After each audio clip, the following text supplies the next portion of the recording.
汉武帝驾崩后，汉朝已经更换了3位皇帝。那么在此期间，北方的匈奴又发生了哪些事情呢？本期视频我们就一起走进南匈奴归附汉朝及汉宣帝驾崩。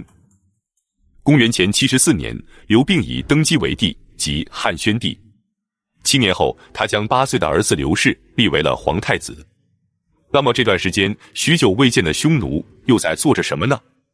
自从汉武帝登基以来，就一直在与匈奴做斗争。由于卫青和霍去病太过勇猛，致使匈奴的日子是越来越不好过。而且汉武帝太过长寿，他一个人就足足地熬死了匈奴的7任单于。公元前60年，匈奴的单于须驴全渠去世。原本应该是由他的儿子姬侯山即位，可右贤王屠其堂却趁着大贵族们还没有赶到单于的王庭来奔丧之际，勾结了颛渠燕止及其弟弟等人，自立为沃衍渠堤单于。他篡位成功后，为了巩固自己的权力，便开始大肆的诛除异己。大批在须驴全渠时期掌权的大贵族被杀害，须驴全渠的近亲子弟被罢黜，从而导致很多贵族不满。很快，他便开始众叛亲离。公元前58年，匈奴的姑西王联合了乌缠木和左帝贵人，拥立姬侯为呼韩邪单于。之后，呼韩邪便率领4-5万人对沃衍渠堤单于发起进攻，兵锋直指姑且水以北。沃衍渠堤单于由于长期的滥杀无辜，导致人心离散，帐下的很多士兵不战而逃。最终，篡位仅3年的沃衍渠堤单于战败后自杀了。于是呼韩邪单于便占领了单于的王庭。但此时他依然无法控制整个匈奴，因为匈奴西边的很多部落都还在沃衍渠堤单于的弟弟和亲信们的统治之下，他们并不服从呼韩邪单于的统领，并且还拥立了伯须堂为突骑单于，发兵数万来攻击呼韩邪单于。呼韩邪兵败后逃走，单于的王庭就落入了突骑的手中。就这样，匈奴被一分为2，突骑单于统治西边，呼韩邪单于统治东边。可就在2大单于难分高下的时候，其他的部落也趁机独立。首先是呼阶王拥兵叛变，在西北地区自立为呼阶单于。然后右傲渐王自立为车离单于，乌界都尉自立为乌界单于。至此，匈奴便同时出现了5个单于，形成了5单于并立的局面。公元前57年8月，突骑单于兵分2路，去进攻乌吉单于和车离单于。2个单于战败后，都向西北方向撤退，逃到了呼阶单于的地盘。就这样，3个单于聚集在了一起，他们商议后决定，乌界和呼阶都去掉单于的称号，共同拥立车离单于，他们统兵4万，共同对付突骑单于。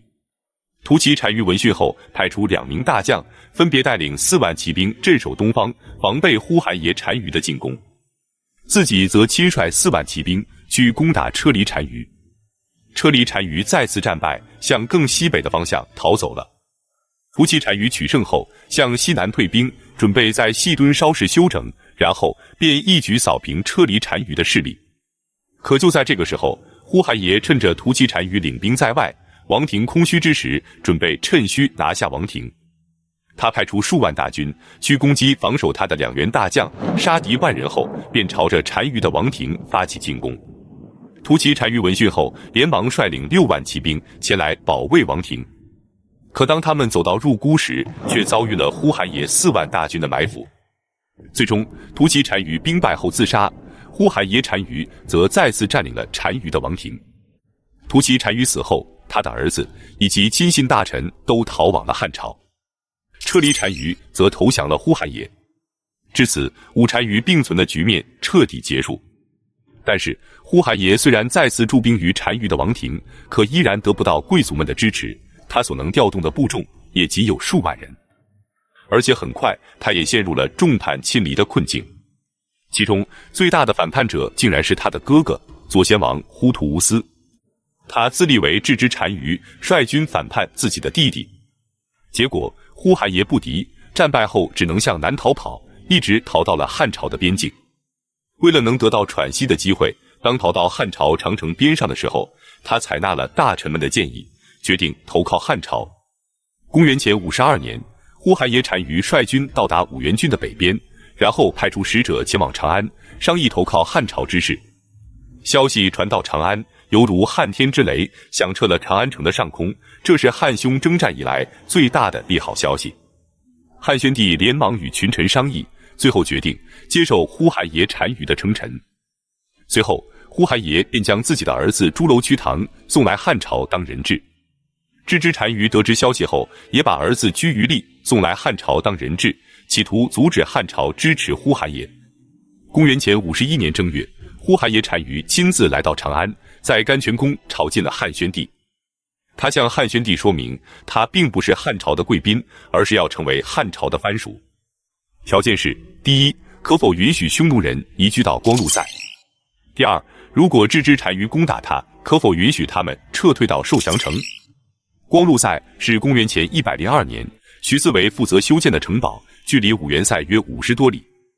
受降城我们之前讲过，是公元前104年公孙敖负责修建的。最终，汉宣帝答应了他的请求。当呼韩邪离开长安时，汉朝的军队一直将他们护送到了长城之外，同时还派出大军协防郅支单于的突袭。至此，匈奴便正式地分成了南匈奴和北匈奴，而南匈奴则成为了汉朝的藩属，挡在了北匈奴和汉朝的中间。